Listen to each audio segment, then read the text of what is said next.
pelvic floors? Because I've been through a pregnancy. Not me, but I got to watch it happen. But you know all about it. I know all about it. I want to ask you when we start recording. I'm going to ask you about that a little bit. Pelvic floors? Yes, I'm going to go in depth. We're going to go really in depth with the pelvic floor. I don't know a lot about pelvic floor. No, but the phrase pelvic floor, it really is descriptive. Did you know? I didn't even know about pelvic floors until maybe 5 years ago. No one, it's never a term. That's when they were just a downtown band in Indianapolis, yeah. And then the pelvic floor moved to Chicago, and now they're on the radio. And then they got on Spotify, and it just took off. They toured with Fun, and now... Remember that band Fun? Yeah, what happened? Fun period. Was there a period in the name? There was a period at the end. I just always thought that lead singer looked like John Mulaney to me. He did. I was just like, oh, John Mulaney's got a band. He did. The first time I saw that, I'm like, well, You're absolutely right. Donald's doing it. We're good? That whole last minute. Yeah. We missed it? You heard the pelvic floor conversation? Yeah. That's exactly what I wanted. Bonus track. Candice had no idea that what her pelvic floor was. I had no idea. Hi, guys. Welcome to The Struggle. I'm not apologizing for what you just heard. You know, sometimes you catch things that we're talking about because Paul is a sneaky bastard and starts recording without my knowledge. But, you know, that's fine because sometimes we say some funny stuff. Sometimes it's hella embarrassing. Either way, you're welcome. Guys, welcome back to The Struggle with Candice Thompson. I'm Candice Thompson. To my loyal listeners who keep coming back, thank you so much. To the people who stop listening, fuck you. And to my new listeners, not that they're listening to have heard that, but to my new listeners, thank you for joining. I hope we bring you some laughter. And basically, the theme of this podcast is I have my friends come on and we talk about the struggles of adulting. Everybody has different struggles, and we know that they're chronic and, you know, multiple struggles. So we have a lot of material that just, you know, it's a never-ending pool of things to discuss on this. So we hopefully can make you laugh about it. You can find me at Jokes by Candice on social media, CandiceThompsonComedy.com for all my show dates. And if you have not subscribed to the podcast, make sure you do that. We now have videos up on YouTube. Make sure you go there. Also, rate and review us on iTunes. It makes a real difference. If you don't believe me, I don't know why you wouldn't believe me. It's true. Just do it. It literally takes 3 minutes. Also, if you have not told somebody about this podcast and you are enjoying it regularly, do that. It doesn't. How long does that take to tell somebody? Watch this. Hey, Paul, you should listen to The Struggle. It's a hilarious podcast. I'm good. What? He said, I'm good. You and me I'm put my hands on you after the show. All right. You see how long that took? It took like 5 seconds. So just do that. And now I'm going to introduce my hilarious guest, who I'm so happy to be here. I'm happy to also be here. That's Baron Vaughn. Hey. The hilarious comedian Baron Vaughn. Oh, hey, good to see you, Candice. Likewise. I'm happy to finally to make it. We have been struggling to get me on the struggle. To get this scheduled. I think I asked you like 8 months ago. That's probably true. That is probably true. But we should also let them know that you're a very busy man. I guess I'm a little busy here and there. You are extremely busy. You're on like 3 shows.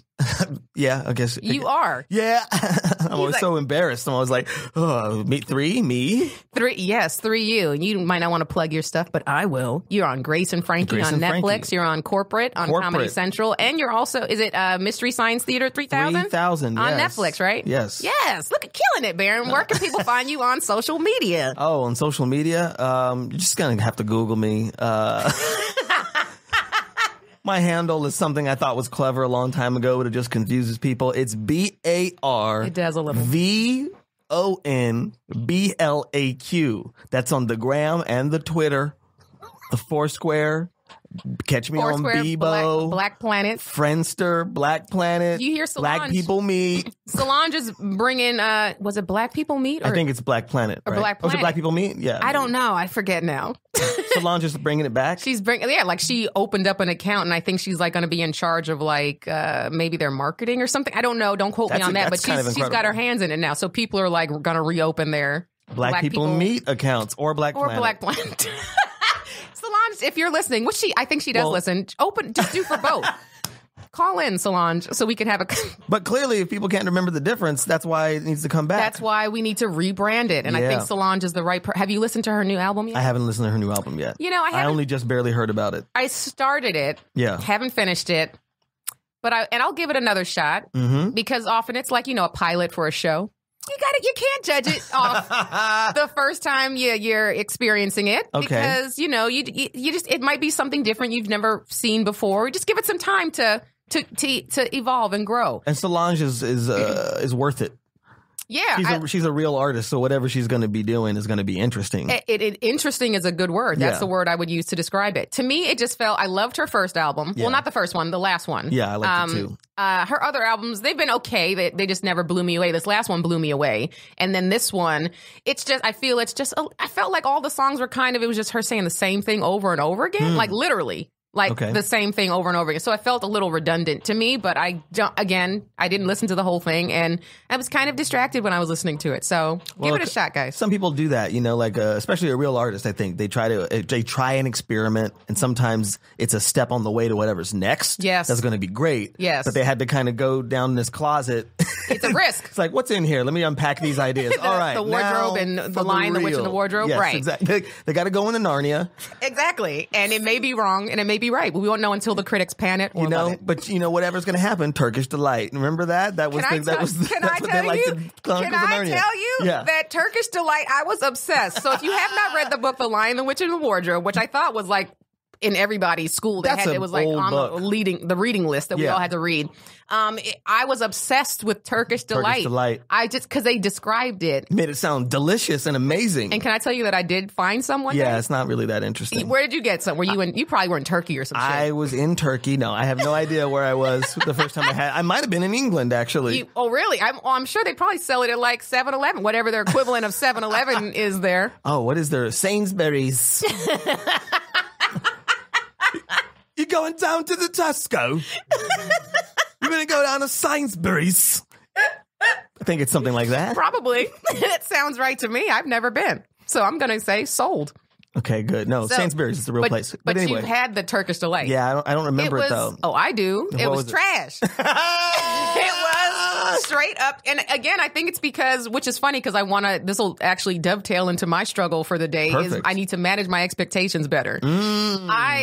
I had built up for years because, I read this book as a kid and I finally found it when I was like 24. So all these years of what it was, it had built up in my head. Yes. And it's like a jelly-like, it's a firm type of jelly-like candy that's cut into a square, like a cube. And it had powdered sugar or something all over it. And I'm telling you, I was just immediately when I saw it, I was like, oh, this is not, it looked ashy. I was like, I don't want this ashy candy. And then the flavor disappointed as well. I want my candy to use lotion. Come on. Get this candy some cocoa butter. Throw on some shea butter, all right? Dip it in some coconut oil. All I'm saying is if it had a nice sheen on it, it would have been more attractive. This candy's been taking too many showers in a dry climate. Come on. Take this desert candy out of here. Yeah, no, it was very, look-wise, I was disappointed even just by looking at it. And then when I tasted it, it was another layer of disappointment. I forget what it tasted like. What did it taste like? I immediately put it out of my mind. Yeah, you should. That was your body telling you. You know, like when you experience a trauma, you like suppress it because you don't want to relive it. And so that's what Turkish Delight was. It didn't have, it had such basic flavors, but there was one that I remember that was just the most egregious flavor out of all of them. And it was a rose flavored Turkish Delight. And it felt like you were chewing on a flower. An ashy flower. It was just like, and I understand like rose, like there's rose water, but it's a very mild rose. Very subtle. Right. And if you put too much, it ruins it. And so I feel like there was just too much rose. I was like, So and I was like, fuck the Wardrobe and Mr. Tumnus and all them who were trying to promote this candy. Mr. Tumnus, yeah. He was the centaur, right? Yeah, no, not a centaur. He was yeah. I forget what the creature's called. They're like half a pan, half person, half goat. Goat, yes. What is it? Pan is one of them. What is it? A fawn. A fawn. A fawn. But half man and fawn. Hello, I'm a fawn. And I'm quite fond of you. But it's in the centaur family, right? Because it's half. Centaur family. It's a half animal, half person. Or was he? He was a half person, right? Yeah, the torso of a goat. Torso of a goat, and then up from there up, he's a human being. Human, yes. Yeah, and then a centaur is like the torso of an elephant. No, I mean an elephant. Not an elephant. A horse. It's like I want to see that. A horse. That was a Freudian slip. What are you Excuse thinking me. about? Been reading an elephant book to my child. So I got elephants on the brain. And I would never forget. That's the follow-up to Rihanna's Love on the Brain. Yeah, there you go. Elephants on the on brain. her next album. Yeah. Yeah, no, the horse of a body of a horse. Yes. And then a person. Yeah. Except the centaur has 4 legs and Correct. a fawn And also, only has 2. And centaurs are real, whereas fawns Whereas fawns are fundiculous. Ridiculous. Yeah. You guys are so silly. I hate all of you. Now, There is a statistic though about Turkish delight what? in Chronicles of Narnia or in Lion, the Witch, and the Wardrobe. What There's 4 statistic? kids, right? I don't remember. I Sounds think about there's right. 4 kids, and one of them really loves it. So 1 in 4 kids Oh, really like Turkish delight. See, that should let us know right there. We were clearly the other kids. They actually quoted in on one of the pages where one of them says, "This is trash, Garbage. rubbish." Chuck it in the bin. I think that's what they say. Now I want to reread this book because Anyway. now I'm like, I want to go and reread this book to see if I just built it up in my head. Well, here's something I didn't realize about the Lion, the Witch, and the Wardrobe. Very, very Christian. Oh, The whole Chronicles you don't of Narnia notice stuff thing. like that when you're a kid. It's yeah. very, very Christian. The lion, whose name I can't remember off the top of my head, is basically Jesus. hilarious. It's very Christian. They made a couple of movies a couple years ago. I didn't watch them. And they were super heavy on the Christian. theme? Yeah, very, very Interesting. Christian theme. Well, the Twilight series is supposed to be like Mormon propaganda. What? Yeah. They're trying to get everybody to sparkle. It's In that pronounced sun. sporkle. Sporkle, excuse me. I always have to correct people when they say sporkle or like Everybody party. sporkle. It's porty. Stop Oh. it. It's not car. It's core. Wow, is that a real thing? It's not bars. It's boars. He got boars. What is that? Is that your accent? No, it's just you never heard people say that. No. Black. Of course, I'm talking about black people, but like some he people, got boars. Yes. And you Okay. remember? Okay, so the porty thing that came from. Did you ever watch Moesha? Yes. Mo to the Isha. E to the So that that was Brandy, right? Brandy. Brandy Norwood. Yeah. Brandy Norwood. Yeah, her sitcom. Yeah, that Oh was my God. from the 90s. She had a friend on It was there. right after Kim. In the House, wasn't it? I think so. Probably. It sounds. In the If House. it wasn't, Remember that it In the House? should have been. Yes. Okay. But she had a friend on there, Countess Vaughn. Countess Vaughn, who I'm not related to. Oh, that's right. I didn't even make I'm the Baron Vaughn. connection. She's Countess Vaughn. No relation. Look at that. She could sing. I remember the first time I saw her was on Star Search. She, as a young girl, she tore it up. She was great. Oh, wow. She was also on 227. Yes, of course. Classic. And then she went on to be Kim, I forget, Parker, I think was maybe her last name on the show, Moesha's best friend. But she would say, "You guys ready to go to the party?" So that's where I've been saying it like that ever since. Oh my goodness. So yeah, Isn't that's like, is she from LA? She's from LA, isn't probably. she? I mean, that sounds about right. That sounds like a very someone who's been California- working in Hollywood that long since she was a kid. Yeah. Yeah. Porty. So anyway, all right, let's transition into my struggle. Yeah, you kind of mentioned it. Yeah, I mentioned. So it's kind of it's a layered struggle that I've had this week because it is Aren't they about so many. I wish we just need more time because an hour is just not enough time to actually fully analyze all of the layers. So it's about managing expectations. So for this week, it's just because in this industry, it's emotional roller coasters, like especially pilot season. So like I just, like when like I booked that. Like I know I booked that. Like you have an audition and you just feel so great about it, which just happened to be. I've had a few auditions like over the past 2 weeks that have gone really well and yet haven't heard from it. Well, I lie. I did hear from one of them. So this one that I just, but it was positive, which Yes. made me be like, so it was a great audition. And then like within an hour of me auditioning, they emailed my manager and they were like, Candice is lovely. Like, could you send us like her reel and like stuff like that? And then nothing afterwards, which they could still be trying to figure stuff out. I don't know. But for most recently, I just had a commercial audition this week. And I think I saw you the night before it. What night was this? Wasn't that the night we did that show? And you're like, I got this audition in the morning. Yes. Yeah. So it was that. And then I got a call back for it. Nailed the first one, got a call back for it, nailed the call back. Nice. Also, knew one of the people in the room when I walked in. Huh. They were like, "Hey, Candice." And I was like, "Hey." And so I was like, I don't want to say who it was, but I was like, and they were the director. Oh, And so I was like, oh. And then after, and it threw me off because I was like, now I'm like nervous because I respect this person so much. This is a person who's like not a peer because he came up before me, but has done, his resume is amazing. I'll tell you who it is after the show, but I don't want to say. Okay. But his resume is pretty impressive. And so I was like, oh, great. Now I'm stressed out because he wasn't in the room the first time. I wish I had known because then I would have been more so prepared. It stressed you out that person was there. It did because I didn't want to fuck up in front of this person who I really who I respect so much in comedy because he's a comedian. So, and they fuck with me. Like this person has booked me. He has a show here in LA too that he's booked me on before, and he thinks I'm funny, and I know that. He's also had me feature for him. So I'm not saying like he doesn't already think I'm funny, but he wasn't in the room the first audition. He was in the second one. So I was just kind of taken off guard and just like, oh shit. Now I'm like, ugh. So anyway, it went really well. Like I killed it. And then I was like, oh, I left the room thinking, oh, he's in there. He's a friend of mine. Like, I got this, right? No. So I did get a call. My agent called and was like, you're on avail for this commercial. Okay.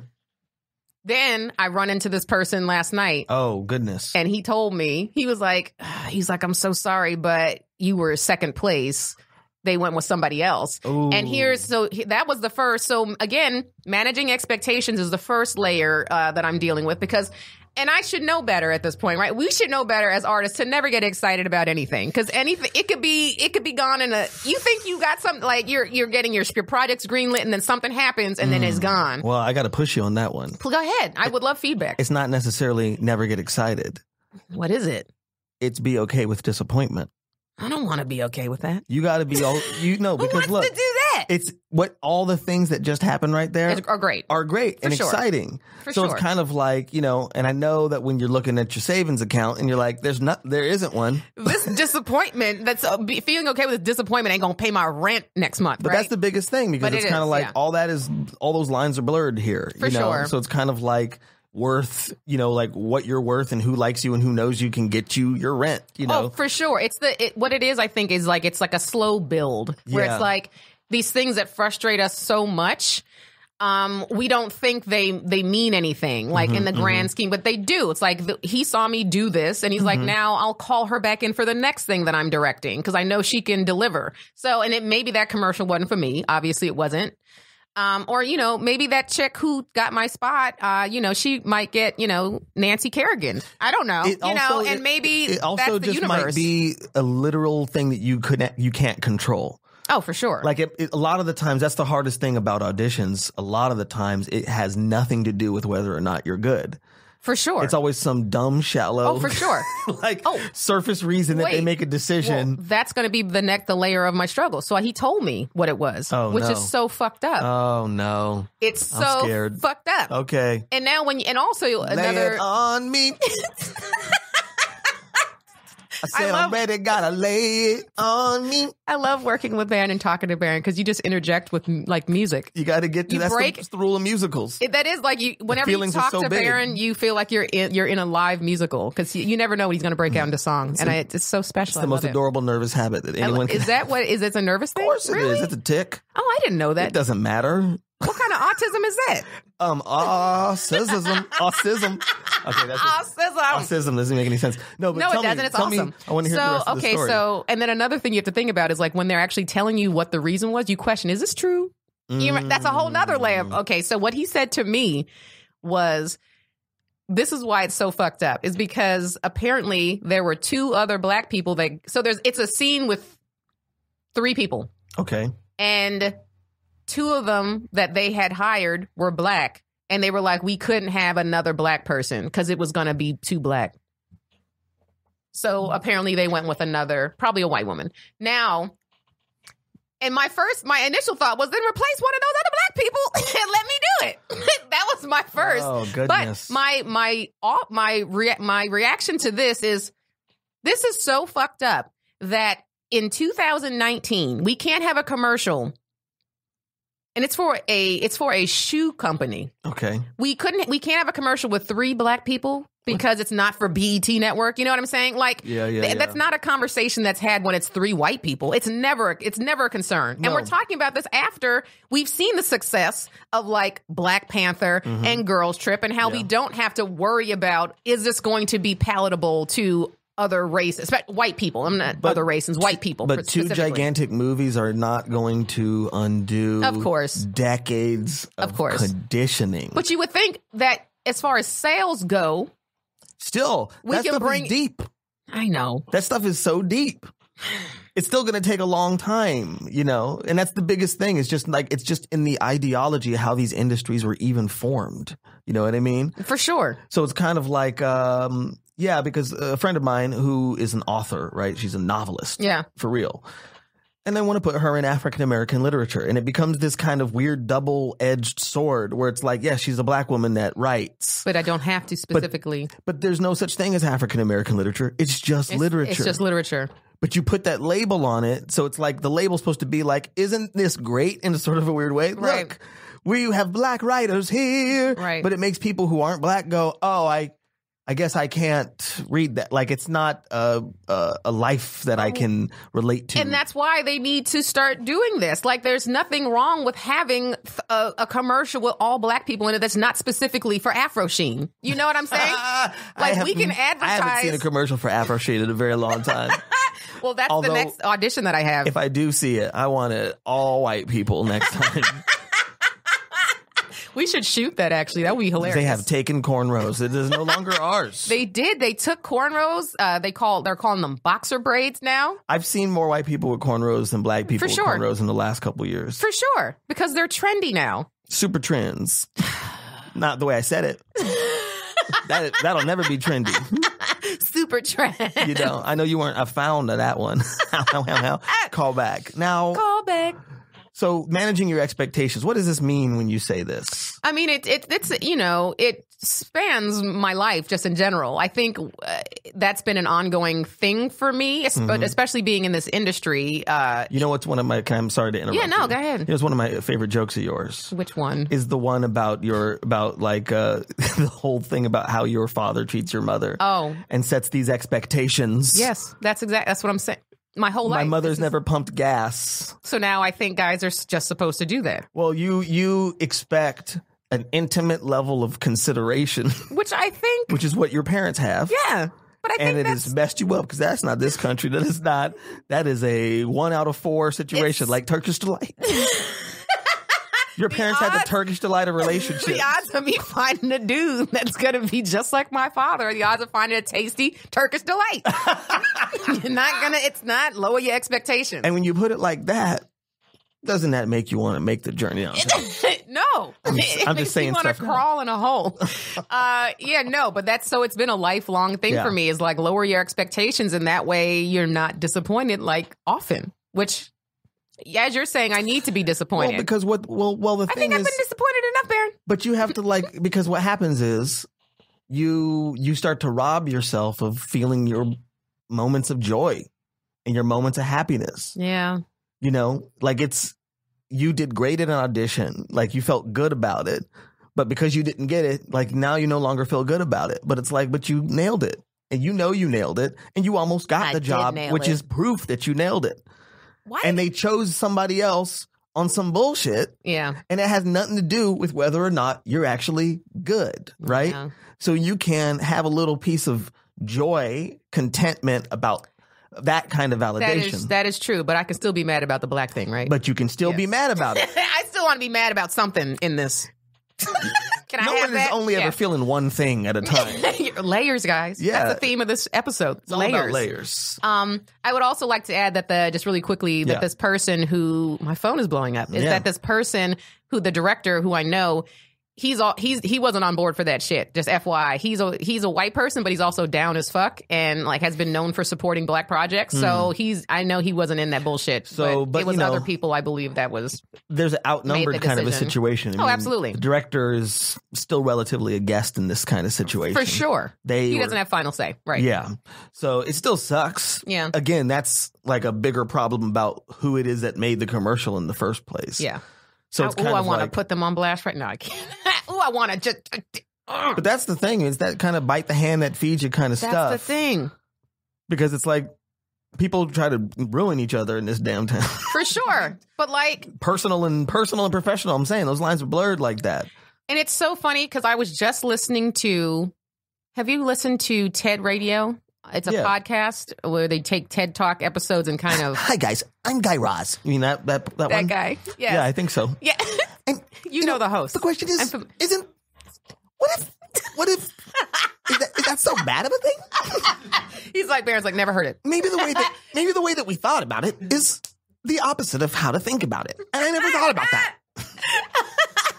From NPR. That was spot on. Just Okay, FYI. I think if you it's guys, like that. If you guys want to do research for yourself to see if what Baron just did was spot on, listen to It's TED pretty Radio. spot on. Listen to Guy Raz on TED Radio. It's a podcast.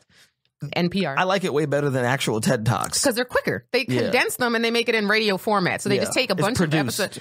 It's right. It's great. And so I was literally on the way here listening to an episode about speaking up.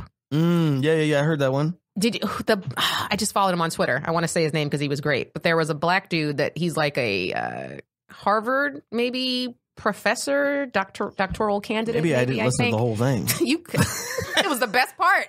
I was like, maybe I didn't get there.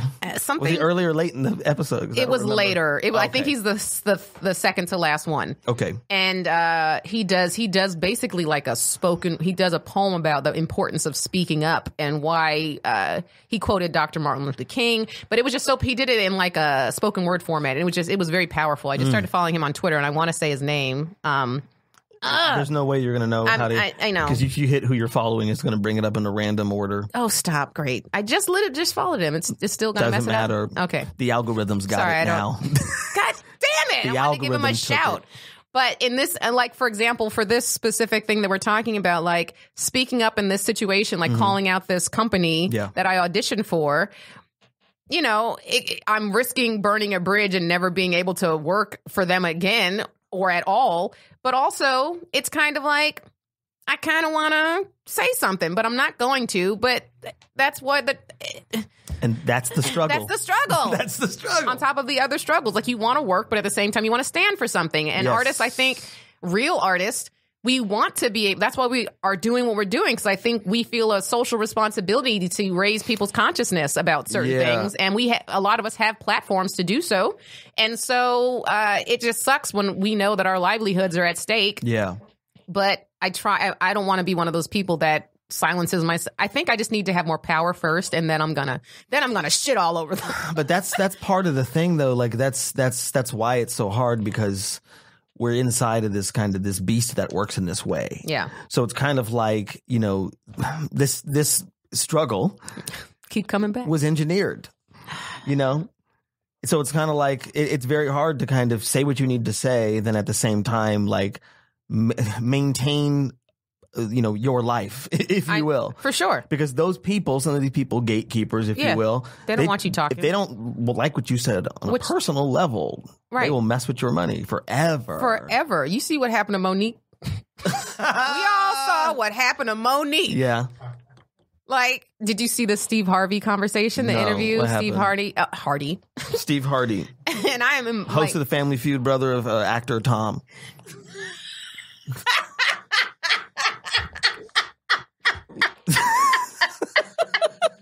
That was so funny to me. Okay, good. It was very quick. And some people don't know who Tom Hardy is. There you go. But you have to know who Tom Hardy is to find And you also that know that Steve Harvey as hosts hilarious as I did. It's too many. It's a lot of references at the same time. Layers. Back to layers. Yeah, but Steve Harvey. So basically, this is what I took away from it. Steve agreed with what Monique was saying, but did not like the way she went about it. Oh, yeah, okay. And here's my issue with that is, so he said what she did was too extreme, calling for people to boycott Netflix. She was like, he said, this is too extreme. And she said, her response, which I really liked, she said, well, when the circumstances are extreme, doesn't the reaction need to be extreme? And I was like, that's actually, yes, that's very true. Like, we're talking about if what she is arguing, which is that Netflix is racist, and also because she's a black woman specifically, she was getting paid less or offered less than all these other male artists or white female artists who also have Netflix specials. If that's true, then yes. I mean, that's fucked up situation. The thing is that we will never be able to prove what, if Netflix's argument was, it's what the audience that you can draw. That's how we base off of, you know, how we pay you. Right. So, but we'll never know the answer. We'll never know. Not for real. No. Yeah. So, but yeah, I'm not. Yeah, Steve Harvey. I have issues with him, but that's another podcast. Another struggle. That's a specific Steve Harvey struggle. That's your companion podcast, Struggle Harvey, where you talk about all the different Harveys that you struggle with. Weinstein, the Family Feud, Lee Harvey, Oswald, and Steve. These are the Harveys that I have a problem with. Come with me. I'm Guy Raz. I hate, Baron, if I don't tell you regularly, I hate you. Oh, thanks. Because you're so funny. And if you guys haven't watched Baron do anything, make sure you watch Clint Smith. Clint Smith. We gotta. Sorry that was in the middle of me praising you. No, it's okay. I'm happy it happened. Woo. I was going to say Clark. There's a compliment coming my way. Yikes. I know. Am I right? What? That's a whole nother, that could be a separate struggle. Yeah. But yeah, Clint Smith, that's the guy. He's, I believe, a Harvard, doctoral candidate and also speaker and writer. And he had a TED Talk, and it blew my mind what he was saying. Because I think there was stuff that I knew, but the way he said it so eloquently and so it was just very powerful. So check that out, and also follow him. But I was in the middle of praising you, but Baron, I hate you. You're so funny. You're one of those people who I don't like following on stage because you're so animated on stage and you have so much energy and you're just I think you're brilliant. Oh, geez. Thanks, Candice. I know that's not popular opinion, but it's really the opposite of how people feel about me. If you know what The Rock is cooking. That's not it. If you know what The Rock is cooking. You know what I'm cooking? No, I think it's if you smell it. I don't think. I think it's Dwayne, I think you should do if you smell it. Oh, that's a great one. Yes. As the writer's room. Let me write that down. Right. That's all the writer's room. Yeah. Let me write that down. It's one sentence. So did you have to jot that down? So Baron, I would like to say thank you because you've supported me. You've had me. Yeah. You help me sometimes. And in this industry, it can be so me. And, you've booked me on your show, New Negroes, which is also coming out on Comedy Central in April. April 19th. Yeah. Great show, putting the spotlight on Black comics, male and female. But what I like to say was so special about this show is that when you hear the words Black comedy, you get a vision in your head of Comic View, Def Jam. I think that's what most people's reference is. Yeah. And so this show it's just a different voice for different kinds of Black comics, if that makes sense. Yeah. And I'm not saying that there's anything wrong with what we've been given as in the world of Black comedy since the 90s. But I feel even they brought back Def Jam on HBO. And I felt like I was watching Def Jam back in the 90s. I felt like it didn't evolve at all as a platform for Black comics because there are so many Black comics that do different styles of comedy that are not getting exposure like that. So I've been saying for a while now, New Negroes is that. It's you're giving a voice to different styles of Black. We're not all, a monolith. Not a monolith, yes. That's the whole point of it. That's the whole point of it. Yeah. I mean, and I think the thing is that, and again, I don't want to disparage Def Comedy Jam, but I think that New Negroes can also happen. What happened to Def Comedy Jam can happen to New Negroes. For sure. When something becomes very successful and has been around for so long and it becomes a very dependable, valuable brand, then there's no need to change it. For sure. I agree with that. If it ain't broke, don't fix it. Don't fix it, right. So it's kind of Def Jam was one of the first places that was a house, if you will, for a lot of Black comics to kind of rise up and speak. Absolutely. But then it became the one conduit. The only way, right. that you had to do. So everybody was kind of turning themselves into what they had to be on that show. Yeah. Not push themselves to be the best specific comedian they can be. Right. So it started to kind of become a lot of people sounded the same, a lot of people. And then Comic View was a kind of an offshoot of that, right? Right. So I look back at a show that a lot of people don't remember, was also on HBO before Def Comedy Jam. What? It was called Robert Townsend Partners in Crime. No, I didn't even know about this. This was probably, for me, one of the most important comedy specials that I had ever seen because it's wow. probably the most influential thing on me as a comedian. It was just a one-off special. I think he might have done 3 or 4. And it was just stand-up? It was variety. It was like stand-up, but it was a sketch, and it was also a musician. Oh, wow, okay. So Robert Townsend hosted it. And he usually wore like a trench coat and like a fedora, like he's like a gangster or something. Yeah. Robert Townsend, Partners in Crime. And then he would have a couple comedians. It's the first time I remember seeing people like Tommy Lee Davidson. Tommy Lee Davidson, Is he related to Steve Harvey? And Tommy Lee Jones. People like David Alan Grier. David Alan Grier. Basically the Tommy whole cast Davidson. of In Living Color. It was Proto in Living Color. This is exactly what I'm talking about.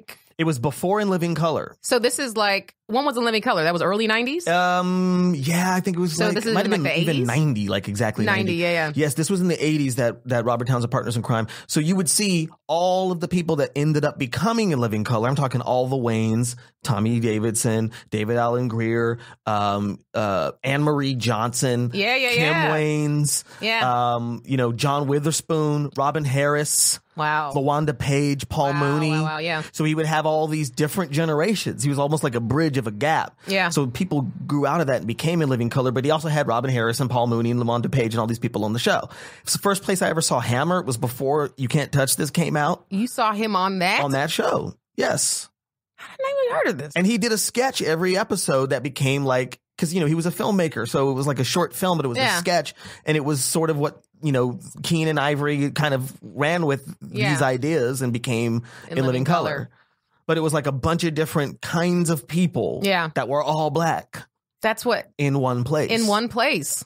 And that's what I always liked about it. And I always liked that bridge of like the different generations. Yeah, that's great. So with New Negroes, like the whole point of it is to provide, I guess, a place for all of these generations to be, bridged together. It is great, and you did, because you had on George Wallace. I had George Wallace on. You had Alonzo Bowden. I had Alonzo Bowden. Yes, exactly. Dwayne Kennedy. Ian did it right too. Ian Edwards. Yeah. Donnell Rawlings. Like a lot of comics who've been around for a really long time. That's great. That I think are fantastic and I love. And then I got to have people who have never been on TV do stand-up comedy. That's great. Yeah. So it's like, and everyone in between. Yeah, it was beautiful. It was such a celebration, and I was so excited to see it. So I'm happy to say. So everyone, make sure you watch that on April 19th when it April 19th. Yeah, I hope people like it. What's not to like? All those comics were dope as fuck. That's my hope. I don't know. It's just it's that thing where kind of just like you with this audition where your trust in yourself and your trust in your own abilities and your trust in your own taste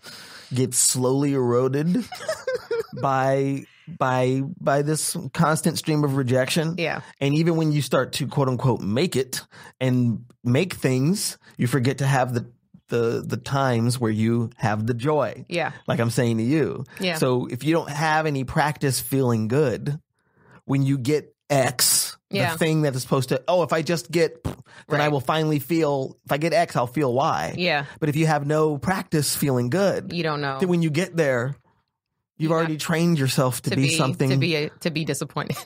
You're never going to be satisfied is what Baron is trying to say. Yeah. If you don't practice how to be satisfied. Right. Or if you don't allow your joy to live in that moment when it happens, if you don't appreciate it. And I struggle with that exact thing. I think we all do. So it's like, I got to make a TV show. People think it's insane. People are like, can't believe that I would make a show that isn't all about me.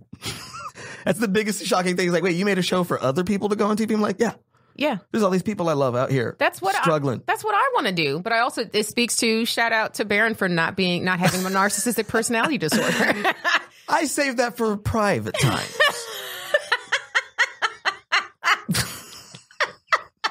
I'm so glad I make you giggle. You make me, I'm telling you, I love you so much. You make me giggle all the time. And I love you back, Candice. You're one of my favorite people out here. You're one of my faves. Come on. In the world, not just out here. We're tossing out. Oh, in the world. Oh, okay. I didn't know you were going to expand it to the world. I had to. I can only go as far as out here. That's fine. I will accept that. That's still a compliment. Cool. Thank you. It's ridiculous. We need to get into your struggle. Oh, my struggle. And also, really quickly, I forgot. Yeah. I should have announced that my co-host is not here. But we've been having so much fun. We have been. I'm so sorry. Brenda was here and then had to leave because she had a minute that was scheduled. It was miscommunication, so she left. So that's why she's not here. But why did she leave, Candice? I think it's actually interesting and important to say, maybe even. Oh, you're right, because she normally plugs it, but she is working on an organization that is to help artists, not just comedians, but artists across the board who have mental illness. So she's a platform right now where she's going to have classes to cope, where you can have a mentor to help you with emotional issues. Also, I think they're doing like meditation, yoga, and stuff like that. So she's working on that and doing not a GoFundMe, a Patreon for that. And I wish I knew what it was off the top of my head. And otherwise I would say it, but I'll plug it when I post it. Anyway, that's where she is. So she's trying to help people. That's why she's not here in the meeting for that. Okay, so let's get into your struggle. Let's get into your struggle. What you struggling with, Baron? Yeah, well, I'm a new parent, so I have a new Negro and a new parent. I have a brand new Negro at home right now. He is brand new. 18 months. And he's adorable. Flipping adorable. You knew what I was about to say. Absolutely adorable. He's so cute that it's a problem. You talked to me about this. A baby. Please. I can't keep my eyes off him. Please tell me a little bit about that struggle. You've been because most people they love to hear that they just like to bathe in the compliments about how gorgeous they're, because some kids are not so, and you have to withhold. You'd be like, oh, look at his shoes. They're so cute. You got to just ignore what's happening in the face area. Look away from the face. The shoes. Where did he get those little adorable shoes? Sweatshirt. Okay. So, but your kid is legit. He is so adorable. But what's the struggle? And I know this is not your overall struggle, but you've talked to me before. Like you say that he's too cute. Well, because it's kind of like it's suffice it to say, it's almost like he's a celebrity, and when I'm out with him, everybody just feels the right to just come up to him and say something. Everybody's just like, him oh, too? Yeah, and try to touch him and all these things. I'm like, look, I'm like, I find myself. You're like a security guard for your son. Exactly. I just need to have baby's going through, just like the diaper is full, whatever kind of codes I need. Question: would you trade your kid for an uglier version of him if you knew this was going to happen? Hell no. Not like ugly, but just like maybe let's say on a cuteness scale of 1 to 10, he's like a 12. But would you take like maybe an 8 or a 7? Ooh, there's no good answer to this question. You have backed me into a ridiculous, absurd corner. I wish my kid was ugly. Not ugly, just less cute. No. I mean, an 8 is still a solid cute. I will take him for what he is. Like, I can't even imagine anything else than what he is, He's going to be, when they say he's going to be a heartbreaker. But who knows? This guy, I mean, he is my hope is to raise him to be a good man. That's one of the struggles I'm having. Because it's kind of like, look, I am a father now, right? So I have to raise a boy in this world, and I have to raise a little young black boy in this world. Yes. And have to help him figure out how to be whoever he's going to be. Right. You know who didn't have help doing that? You. Me. I did not have help doing that. Your biological father. Yes, I met my biological father a couple years ago. So it's kind of like, and he's someone who's in my life that we talk, but he missed all the former. Yeah, he's essentially like a stranger I'm related to. In a lot of ways. So it's kind of like we're still like, I guess you could say, throwing the clay to figure out how we're going to sculpt this relationship, because it's like, we're at pleasantries still. Like, right. How's the weather? Kind of stuff like that. Like, but I still don't really know him and feel like I can get too deep with him. Has he so do you feel like you are comfortable with him enough to have conversations about like your son with him? Yeah, I'm getting there. I'm getting there. I mean, I met him literally a year before Savion was born. So it was kind of like he was in my life while I was going through the whole situation of Rhiannon, getting pregnant and expanding and having the child. So he was always aware. And what are the odds of that happening? You know what I'm saying? Like the universe is so interesting where it's like you meet your father and then a year later you are a father. Yeah. I mean, it's like, for me, it's like some, shifted in some for sure major issue, some major fear, some deep rooted self-hatred of some kind of evaporated or disappeared, or at least was able to be addressed in a way it never had. Yeah. So things kind of shifted. But even so, like, my biggest struggle with awareness, if you will, self-care, because I kind of consider myself a very wise, person when it comes to like self-awareness and ways to kind of handle your shit. Yeah. But that doesn't mean that I'm the best at applying it. Of course. Integrating things. I know my problems, if you will, in a way, but making new habits, changing, trying not to shit on myself. Yeah. Because I know my problems. I'm like, I'm doing this thing, like get down on myself and all that stuff. That's where I have the struggles. Right. And it comes with like needing to change a lot of habits that I have that are things that came out of being a comedian. I mean, I'm just talking about like even my day. Yeah. Like not staying up to 2 a.m. just because that's how late I stay up. And just FYI, that's an early time for a lot of comedians. Yeah. Like I know when I'm out at the store and it's a late night spot and then I'm like, oh, let's grab some food afterwards or let's just talk and let's come up with show ideas. Let's just riff. Even just riffing can turn into riffing with a bunch of comics. Like, oh, we've been riffing. You guys, it's 4:30 in the morning. Yeah, you have no idea how much time has gone by. And you realize that you're the last people there and you're like, oh. Can I tell you how much time like is a struggle, I think, as artists, because we don't have like day jobs to report to. So we're not constantly looking at time, calendars and things like that. I went to the dentist the other day and I signed in and there was a date spot, space next to it. So I started writing down the date and I wrote down, now this was in February, and I wrote down 1 as the month. And she goes, it's February. And I was like, oh, my bad. And then I changed it to 2. And I said, what day is it? And she goes, 13. And I just wrote down 13. And then I started writing 18. She said 19. And I was like, I am so sorry. I said, I am not hungover. She was like, wow, someone really needs a cleaning. But she's like, I think those mercury fillings of yours have been seeped into your brain. Wow. Which they have. So always do heavy metal detoxes, guys. Just FYI. What? That is true. We'll have a whole mercury fillings. Yeah. Do you have mercury fillings? I have no idea. Yeah, they're just the metal fillings that like they put in our teeth when we were kids back when they thought, cigarettes had vitamins in them. Oh. They don't know. Like they just didn't know what they were doing. But if you have metal fillings, it's mercury and it's getting into your bloodstream and it could be causing like sluggishness, memory lapses and stuff like that. So always do heavy metal detoxes. Google it. Anyway.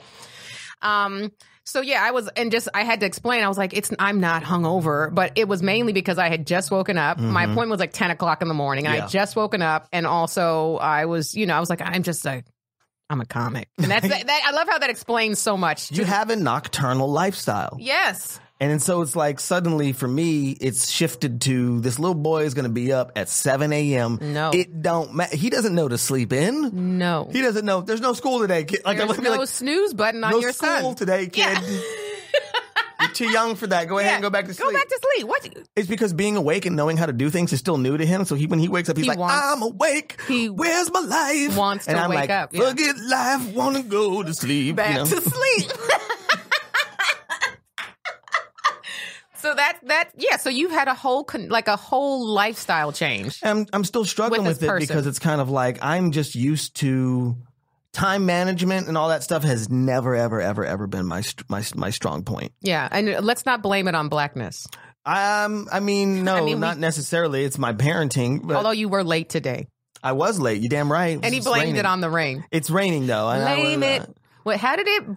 Blame it on the rain. Her. Yeah. Wait, where did you told her goodbye? Is this Milli Vanilli? Yeah. Oh, I didn't know the sacrifice to good love. I didn't know. How do you know the words to that? I just know the hook. To satisfy your pride. Whoa. Now the wish you could have her. And you feel like such a fool. Why? You let her walk away. Why? And I just don't feel the same. Gotta blame it on something. Blame it on something. Gotta blame it on something. Gotta blame it on something. Blame it on the rain. It's falling. Blame it on the stars. 'Cause they shine at night. Whatever you do, don't put the blame on you. Blame it on the rain. Yeah. The harmony. So, yes. You hear that harmony? That's why I fucks with Baron. That is specifically why. All right. Anybody who could just break into harmony, you and Amanda Seals. Those are the Amanda Seals breaks into yes, for sure. It's great. Next time I see Amanda, we'll have to just start singing. It don't matter what the song. Sing specifically the Black National Anthem. Every voice, and sing to earth and heaven. No, I went to the wrong harmony. It's fine. We have to practice. We have to rehearse it before, guys. Don't judge us. Nina Simone lift every voice. Let's see, Anita Baker. Shaka Khan lift every voice. Dionne Warwick. Dionne Warwick. Have you seen that show, The Masked Singer? I refuse. That's enough about that. refuse. Back to my struggle. I refuse to watch that show. I watched it. I'm sorry. Why? Because I would be asleep and Rhiannon would get up with the baby and start watching it because he likes to dance. I was gonna say if it's for the kid. And then I would wake up and be like, "What the heck is this?" I'd see a peacock dancing. I'm like, "What the hell's going on here?" And were you curious as to who was underneath? Hell yeah, I got curious. Hell yeah, I wanted to know. The whole thing is you watching these judges be like, I want to know who it is. Who are you? Who is it? I think you're this person. From what I've heard, they've all been mostly like people that you would never guess. Like, No, but there are some people that I called some of these people. I called the champion of the season. Who? I'm not going to tell you because spoiler. Well, you can say it. Just say spoil it. He's going to say, if you watch The Masked Singer, turn if you watch The Masked Singer, for the next 30 seconds. The champion of the season was T-Pain. Okay. I was not expecting complete silence. This much damn silence. Yeah, no, I didn't. First of all, I called his voice right away. I know because I know what T-Pain sounds like when he's not auto-tuned. You do? Mm-hmm, because I've heard him sing. That's a skill. I didn't know. I don't. He's got a fantastic voice. Then why does That's why he won. Because it was a production style. Well, I feel I'm so weirdly defensive about T-Pain in some. I know. I'm like, Baron, calm because down. I thought that T-Pain was a really great singer. And he was a really good songwriter. And then because he was doing that auto-tune thing, it became like his signature. People was like, he can't even sing. He's auto-tuning everything. That's what they do for people who can't sing to make them sound better. But he was producing it. So he was I thought he was trying to do like a Zapp and Roger kind of thing, like robotize his voice. Well, that's what I thought as well. But then Kanye did it and was like, it's his best, it's his greatest work. Kanye does it again. T-Pain's like, I was doing that. Shut the fuck up, T-Pain. Get the hell out of here. That was mine. Unless you were singing the hook on The Good Life, we don't want to talk to you. Only Kanye associations, T-Pain. I don't. But yeah, and then a bunch of other artists started doing it. Was on the damn show. See, that's I immediately called her voice too. I was like, that's Gladys Knight. And that's why I said a lot of them are people that you just would never guess because they're like, who was there was like a football Terry Bradshaw. Terry Bradshaw. And I'm like, who was going to guess that is Terry Bradshaw? That's ridiculous. Tommy Chong. Who is going to, that's what I'm talking about. Margaret Cho. Who is going to guess these people? It's not fair. It's not fair. Donny Osmond. No. I mean, that maybe you could guess if Ricky you like Lake. grew up in that era. See? Who's going to? Like these people are not even like relevant anymore. So it's like, that's why, because I think that, sorry guys, but it's true. Looks like someone's mask came off. We'll see you next week on The Mask Struggle.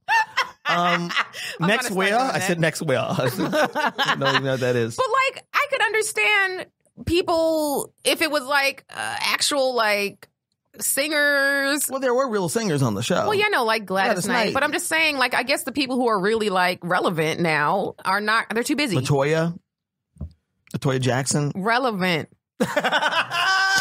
But you know, it's interesting because some of these people are they're kind of not going to do the show. Like the T-Pain's whole thing was that like he got kind of kicked out of music because of the auto-tune stuff, and he wanted to show. Yeah. Oh, I didn't know that. Well, then for him, then this is a good platform. Yeah, because he just wanted to show people that he could sing because he didn't know who was there, but this person was doing all these songs and nailing it. You're like, who is that? That's one person. The rest of these people are not trying to get record deals. All right, they're just want to be relevant again. And I just have a problem. Rumor Willis. Relevant. That's the one I didn't even know. Well, this is why I'm saying, like, I have an issue just in general with like new shows that are just giving more work to people who don't need work. You know what I'm saying? But we like to keep celebrities. Lip sync battle. We like to keep You're paying these celebrities to not even showcase talent. They're not even singing. They're not even doing anything. So I'm just like, why did they need another show? It's a party. It's a party where we get to watch I blame a bunch Jimmy of Fallon. Interesting celebrity personalities. I blame Fallon. Just doing shit. It's true. He did this. He was like, he turned the Tonight Show into like just a party. And now everyone was like, yeah, I just want to see celebrities. And then because James Corden started doing the carpool karaoke. And now like, I just want to see celebrities doing stuff. It doesn't matter what it is as long as they look like they're having fun. So it's like, it's too much. But like maybe have some up and coming talent who want to also work. Nobody wants to know people who aren't already people they know. No, I know. That's a whole nother struggle. It's another struggle. It's a whole nother struggle. But we'll have to get to that next week. I don't know. Next week. I think Baron wants to be my co-host. He's like, Brenda wasn't here. That wasn't an accident. I murdered her in the parking lot when she left to go to her meeting, in quotes. Yes, perhaps you'll find Brenda attached to a tree. I got nothing. What? Attached attached to a tree. And I walk outside and she is attached to a My tree. brain went to the worst human possible thing. So suddenly I'm making lynching illusions, and I'm sorry. Well, I don't want to lynch Brenda. You didn't make it. Wasn't The only lynch I fuck with is David. I fucks with him too. Yeah. Mulholland Drive. Mulholland Drive is the shit. That was the movie I was watching when I heard my peeping Tom outside of my window. Ooh, I one time couldn't go to sleep because I watched the Lost Highway. What is that? A David Lynch one? Yeah, it's a David I've never seen Lynch that one. movie. It's out there. Richard Pryor's in it. I think it's his last film. Oh, really? It's Richard Pryor's last movie, I think. So this is like late 90s? Yeah. Yeah. Is it on Netflix? I don't know where it is, but it's messed up. I mean, it's David Lynch. It's interesting as hell. I saw it in college. I was like, what the Fuck is this? Exactly. I had seen Blue Velvet, but I didn't know it was the same guy. I haven't finished Blue Velvet. Blue Velvet is not a Twin out Peaks? there. It is out there. Never watched Twin Peaks. I tried, and I never could do that shit in the 90s. Twin Peaks, X-Files, that just wasn't my thing. I didn't do X-Files Busy either, but I watching tried Living to Single do. and Martin. We are living Hey, single. yeah, In a 90s kind of world, I'm glad I got my girl. Keep your head up. What? Keep your That's right. with my homegirl standing to my left. Am I right? True blue. We tight like glue. Check it out. You had to get take 5 at the end of the whole thing. We take 5, take 6. I can never remember. Baron, I need to have you back on so we can just sing. This is why I sing though, because it's like it's joy. It's an expression of joy. I sing all the And time. I cry very sing clearly. Because I'm happy. You sound fantastic. Sing because I'm free. What, Sorry. Candice? I've never heard you sing Yeah, I like can that. sing. Damn. I sing, you guys. That was His Eyes on the Sparrow, but only the version from Sister Act 2. The Lauryn Hill version. The Lauryn Hill, but also no. AKA the Lauryn Hill It was version. Lauryn Hill and the other, the short-haired, I don't know what her name, there's another black girl who she was singing with. Like one of them was playing the piano and Lauren was singing, but she was also. Oh, yeah. You know Stacey what I'm talking Dash. about? It was, Not Stacey. I will smack. No, Don't you ever. You're right. Takia Crystal Kama. It was, that? no. No, that's from, she's from say every black in woman Living ever. Color. Oh, Deborah Wilson. It was Deborah Wilson. That's right. Oh, wait, that was Rachel Dolezal, Gugu wasn't it? and She was Batara. not black. Baron. Okay, I'm sorry. But wait, we didn't. Get too much into the struggle. We had We too much sure fun. did not. This is why I know. This is how I like to. This is how I deal with the struggle. Is being able to have You fun just, with again, remember with someone like yourself. talking about suppressing it and not having to talk about it, and then we talk about it for 5 minutes and then push it right back down. Oh, you got me. You got me. So wait. Yeah. So aside from like, there's a lifestyle change. What would you say? Not aside from like, but what would you say aside from like the waking up at 7 o'clock in the morning is like the toughest thing that you've had to come to terms with that is changing in your life now that you are a dad? Well, I mean, the fact that I have no routine, the fact that I've always had like really bad time management skills and like just kind of discipline. So it's like, how am I supposed to teach a son, When I have none. about discipline when I can't, Don't even know how to. I mean, I always have a spell lot it. of stuff going on, but I'm always at like at a fever pitch. Yeah. Like I'm just like, spinning plates Yeah. all the time. And so like I'm working on it in a lot of different ways. It's like setting goals for myself and being organized and all this stuff. But it's like trying to change up just sort of like when I'm at home and I am tired and I'm like, I just literally don't want to do anything, but trying to change that up because I have to set that model for him. Right. You know? And that's the part, like, when I think about kids, like, that's what just, I can't give up. Like, I can't take a nap. You can if you take a nap when they take a nap. But that's the thing. It's like trying to get some sort of, in a freelance lifestyle. Yeah. Trying to get some sort of structure in there. So that way he, has some sort of tools to use when it's time for him to kind of step into that. Or at least just to know how to like get his stuff done. Right. Well, and like, you're married now. Congratulations Thank you on very that. much. It was a surprise. It should have been to everybody. It was. We just found out. Everyone found out on Instagram. I mean, it's not a surprise. We've been together for a number of years. Oh, yeah, but no, you that guys have we been went together and for a got while. married, That they yeah. made it official. That was a surprise. I saw the Instagram photos and I was like, y'all done, you sneaky bastards. Damn right. You done did it, but I was so happy. Black love. She's not even black, but she looks like me. 16th. Close enough, right? But If we're going to break it down to fractions. yeah. if we're gonna break out her, what is it? I always think 23andMe. 23andMe, yeah. She's incredibly mixed. She looks like a me. That's why a me. I don't even think I explained to you when I text you that one day when I randomly text Baron. I said, just a question. What ethnicity is Rhiannon? Yeah. And he wrote back, and I was like, oh shit, I didn't know she was half Mexican. Yeah. I was like, what? Because I thought she was a me. But that's why I thought, I was like, let me just figure out, because I was like, we could be like in the family together. But I was like, when they got married, I was like, oh, I love. So anyway, she's got to have more organization and structure. Well, yeah, she's really good at that stuff. So there you go. You at least have someone also who is there present, so that you can also rely on her, so you don't have to feel the weight of it all on your own. Yeah, and I'm learning a lot from her, which is part of what, a relationship is learning a lot from somebody else. Yes. Hopefully. She learns things from me, hopefully. But I learn a lot of things from her. And you get to sing musicals together. And I get to sing in a Michael McDonald voice. This is my choice. I can't forget.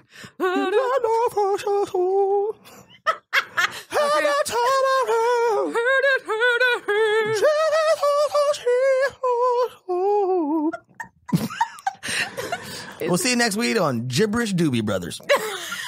I'm always throwing it to some imaginary show. That's me as a lonely child. To the listeners that don't like musicals, you're probably not going to enjoy this episode.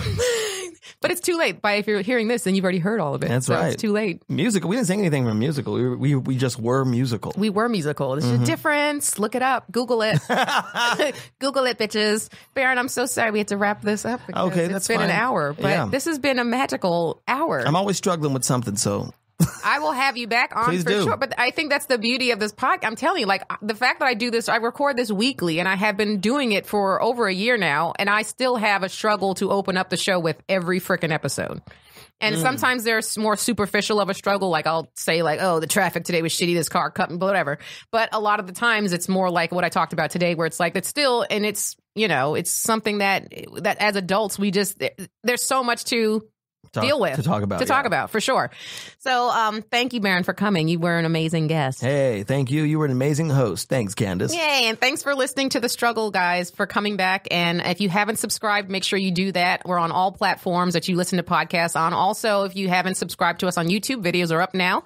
I always say but rate and review on iTunes if you haven't done that. And also, tell somebody about The Struggle. If you are enjoying this regularly, just tell somebody. It really does make a difference. And you can find me, Jokes by Candice, on social media, CandiceThompsonComedy.com for my shows. And Baron, one more time, where can people find you? I'm BARVONBLAQ on Twitter, Instagram. Check out New Negroes, April 19th, Comedy Central. Please, please, please support. Till next time, guys. Bye.